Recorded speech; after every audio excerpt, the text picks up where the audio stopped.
The situation in Ecuador right now is unfortunate, but more so if you're an Ecuadorian.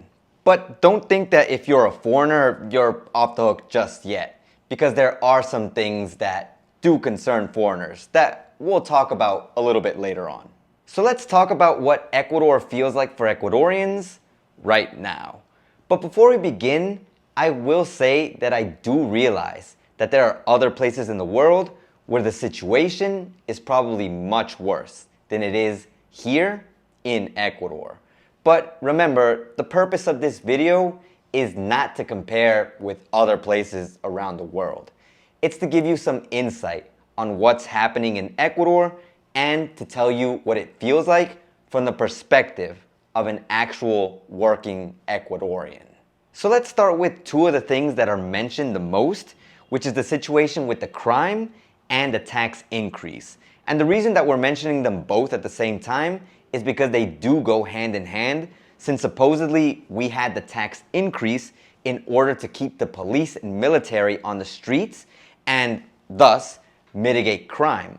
But from the perspective of anyone who's living a normal life here in Ecuador, it really doesn't seem to be the case that crime has decreased, since if you do a check right now, which of course I already did, there's crime that has happened on this same day that I'm recording the video, which by the way is June 21st, 2024.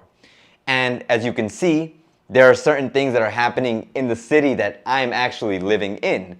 I was actually at work today, as you could tell by my uniform, and my coworkers were talking about how the crime that had happened, the people who were unlifed, had happened really close to the place where they live. So it's not like this is something that, oh, it just happened in your city on the other end of the city and you had no idea of it and you just heard about it in the news. People actually heard about it because it was happening close to where they live. But I digress. The situation with crime and the tax increase is that we don't feel that the situation has changed at all, even though there's been a tax increase, even though you have the police and the military on the streets, even though the controls are supposed to be so much more strict. It just doesn't feel like anything has really changed in regards to what the situation with crime is, and we're out here paying more taxes, more in IVA, for something that doesn't actually seem to be working, which seems ridiculous, especially if you consider how some people have to live their lives. On a personal sense, because I have to speak for myself, I'm working 3 jobs. One, which is at the academy where I've always worked at, which is more of a part-time job, but earns me a normal amount, less than a minimum wage. 2, my new current job. Once again, I am in uniform because I got out of work and I wanted to record and talk about this now. And of course, then there's my 3rd job, which is my YouTube channel. And as some of you might know, YouTube is not something that pays you a, stable wage, depending on, of course, how many views you get. But if you look through my channel, my views aren't exactly stable and I'm not exactly breaking bank on YouTube. I talked about this before when I talked about what it's like to be an Ecuadorian, but YouTube doesn't break bank. YouTube, well, not for my channel anyways, YouTube just helps a little bit to make the situation less worse. And thankfully I have members, people who support me on the channel, people who support me on buying me a coffee to help me out a little bit more so that the amount that I'm earning is a little bit more stable and I can keep making videos and keep trying to help people understand what Ecuador is really like, and of course sometimes have a little bit fun with explaining life in Ecuador. Not everything has to be bad, but we do have to be realistic, and I do have to tell you the things as they are and not just try to tell you the good things. And of course not just always tell you the bad things. Today just happens to be a bad day. But once again, I digress. My coworkers have been talking about the situation with crime. Like I said, the crime that happened today is something that they were talking about this morning as something that happened really close to home. And not only that, but there were moments where I heard before this happened, before the crime from today, so don't just think it's today, I heard coworkers saying that they're afraid to go out. The coworkers saying that, of course, the tax raise, what was the point of it if nothing is happening? And people just in general feeling like the military or the police are just kind of like a luxury. You do see them in certain videos, you do see certain pictures where people are like, oh, hey, here's the military. I've had moments where I've seen them, but it just doesn't feel like anything is happening with them being around if you still hear people being unlifed. And worst part for me is really close to home. But it doesn't just have to be close to home, it's happening all around the country. And I know someone is going to say, oh, not in this place. Yes, there might be one place where you might be part of the lucky squad of people who, yeah, your city, your area, your block just doesn't have that level of crime or doesn't have any crime at all. But it is something that's happening around the country. The next thing I want to talk about is the situation with power or electricity here in Ecuador. And the only reason I'm even talking about it is because, of course, once again, we have power outages. And these seem to have come out of nowhere because one day I was at work, and if you know anything about the current climate in Ecuador, or at least here on the coast, it's actually been pretty fresh. And I've been happy these past few weeks because I hate when it's hot. And it was weird because that day, just that day, it decided to be super hot, super sunny. And of course, I get out of work, it's super sunny, so of course, since I'm driving my motorcycle, I feel the whole sun beaming down on me. And on my way home, the power has gone out. So by the time I get home, there's no power. And it's like, there have been so many other days where the power could have gone out and I wouldn't have minded because it wouldn't have been as hot as it was that day. But that day, the sun was just beaming. And it was terrible to feel that, of course, that day, the power would go out. And of course, we wouldn't have been appropriately informed so that we would have at least known about it before it happens, and I could have at least saved my frustration for somewhere. The point being that it was very annoying to feel that there was another power outage, and now I just don't feel comfortable reporting about the power outages because they just feel like they're random. Like one week you'll be good, and the next week apparently there's a power outage again. And of course we can attribute this to the droughts that have been happening, El Nino, El Nina, the situation with climate in general around the country or even around the world. But it's just so frustrating to feel that it happens and to feel that the communication isn't appropriate. Sometimes the only form of communication you hear before it actually happens is on the website X, the social media site X, previously known as Twitter.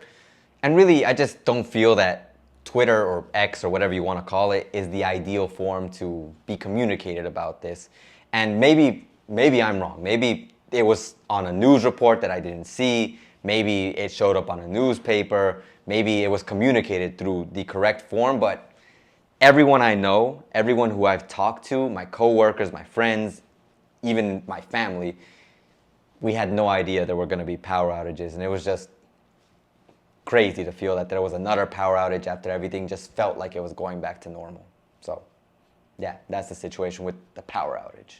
Now this next one is probably going to be a little bit more region specific to the coast, and maybe even it's more specific to my city or coastal cities in general.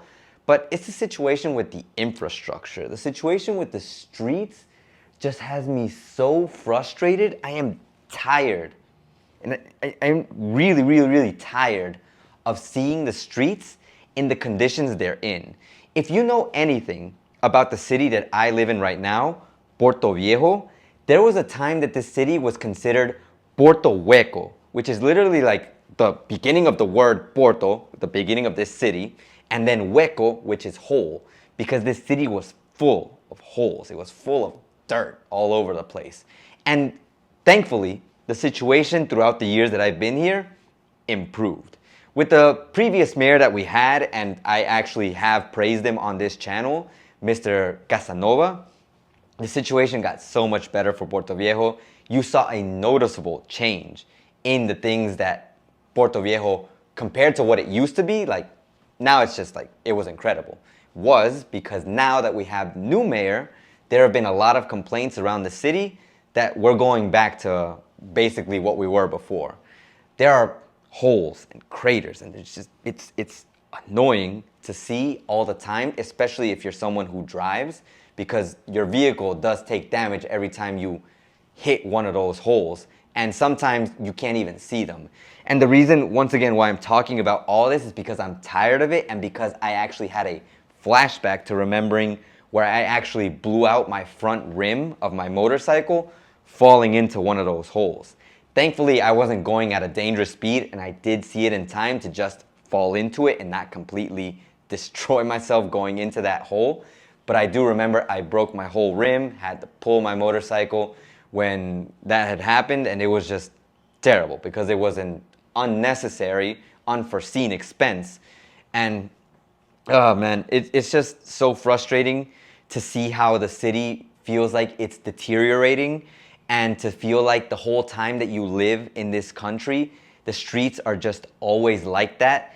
I don't know what the situation is with the whole highways that connect one city to the next, but from all the complaints that I've heard, all the things that everyone talks about, apparently those aren't getting the treatment that they deserve. They're not getting fixed because there are holes on the way from one city to another, even though the highways are definitely much better than when I first got here. Those were dirt roads when I got here.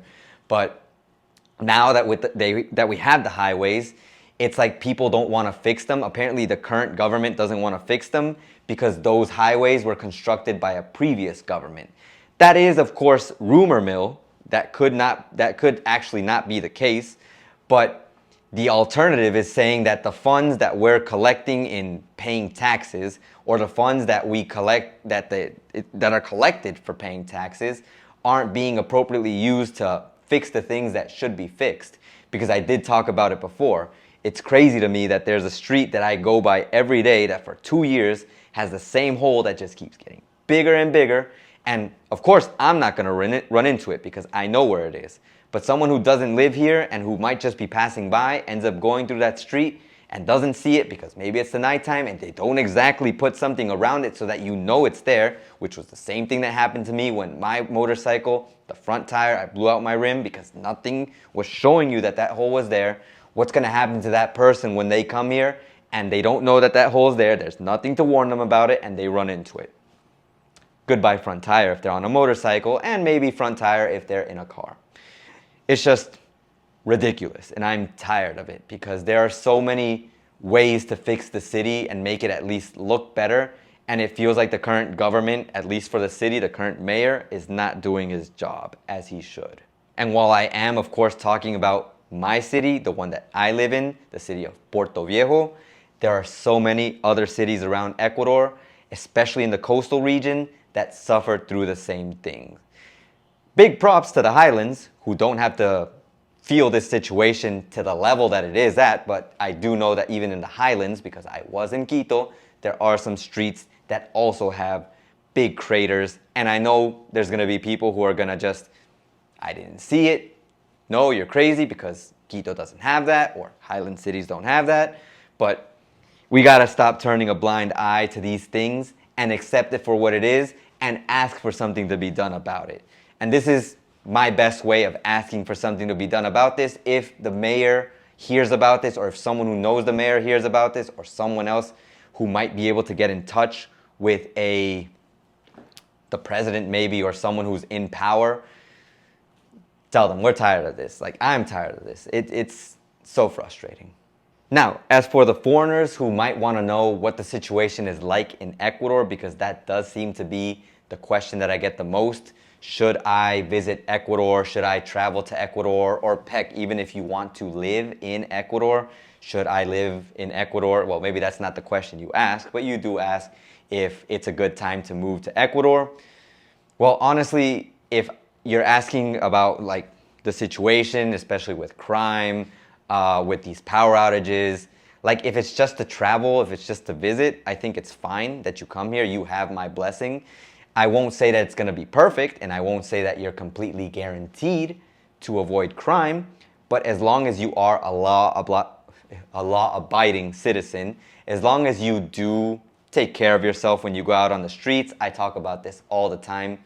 Please don't come over here thinking that you can flash your phone, thinking that you can flash jewelry, thinking that you can dress like you're, I don't know, in one of the runway shows that they have in the States. Like, don't draw attention to yourself. If you don't draw attention to yourself, I don't see why you would have a problem visiting Ecuador. Of course, avoid going out at night, and a whole bunch of other things, which you can check out on my channel if you want to look up more tips on that.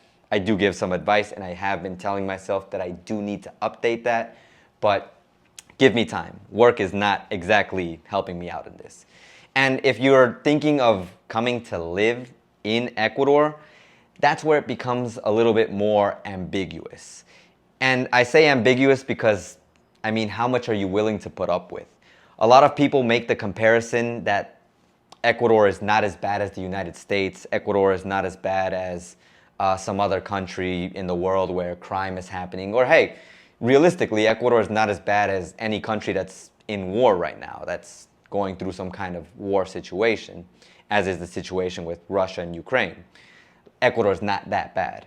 But even then, what are you willing to put up with?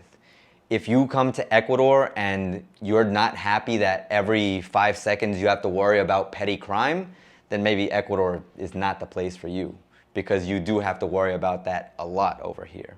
Even though you might say that petty crime is everywhere and it's not a big deal. For some people that seems to be the case. For some people that might not be the case, and petty crime might be a big deal and you just don't want to live your life having to think about or worry about it. In terms of cost of living, of course, you're going to be happy with Ecuador because it's not as expensive as other places in the world. Of course, if we're talking about comparing it to first world countries, but that doesn't mean it's 100% cheap either. If you watched my shopping video where I talked about the groceries, the price of groceries, they can come out to be a little bit more expensive depending on where you shop. But the thing that I always mention about that is, what is your comfort level? What are you comfortable with when you go out shopping? Do you want to have everything in one place? Do you want a comfortable environment, not have to worry about maybe the sun or, once again, petty crime? Then yeah, that's going to cost you. But if you're okay with shopping in a place where, you know, a little bit more out in the open, a little bit of a risk of maybe petty crime, having to make various trips to various places in order to find the cheapest things, then, you know, those are sacrifices you have to make in order to lower the cost. Are you willing to make them? If yes, then yeah, it can be very cheap to shop for things. And then again, you don't even have to shop for food because it is quite cheap over here, regardless of where you go.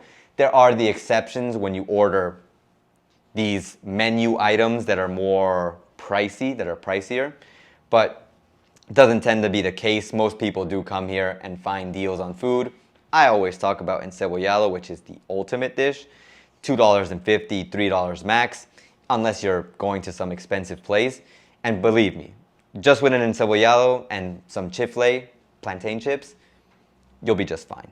But I digress, and it seems like I've done a lot of that in this video. If you are coming to live in Ecuador, really, it just depends on what you're comfortable with. Not everyone's going to be comfortable with the same thing. Try to make sure you do your research on the area that you're going to live in, because if you're going to come to live in Ecuador and you tell me, hey, I'm going to go to Ecuador, and I tell you, great, you can come here, that's fine, you want to live here. Where are you going? And you tell me Guayaquil. Ooh, now my opinion just changed. I don't recommend it because Guayaquil is not considered to be a safe city. And of course, you can find safe areas, safe moments, but do you really want to risk it? Are you comfortable with being uncomfortable most of the time because maybe there's going to be some petty crime happening? I don't know, man. I'm not you, and you really have to think about that before you come here. And one more thing that I recommend that you think about is something that I think no one talks about, and it's the situation with viveza criolla, which sadly isn't just a problem here in Ecuador, but in most of Latin America. And I did talk about it in one of my most recent videos, which you should definitely check out next.